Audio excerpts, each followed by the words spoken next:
Hello, my name is Vafa. I'm a year one film student in Norwich University of the Arts, and today I am here to screen my first ever documentary in Cinema City, which is an amazing thing for me to happen as an international student after being like 4 months in the UK.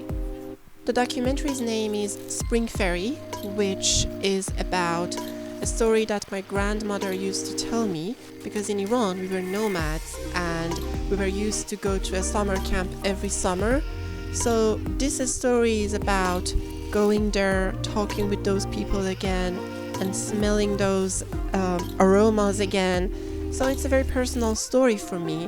And now that I'm in the UK for about 4 months, this documentary is feeling more like a goodbye to my country and my memories and everything that's happened there.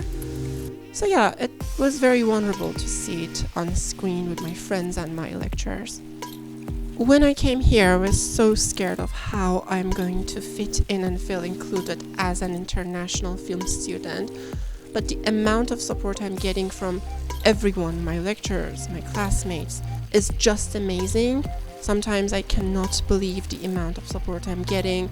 It just feels lovely and safe for me.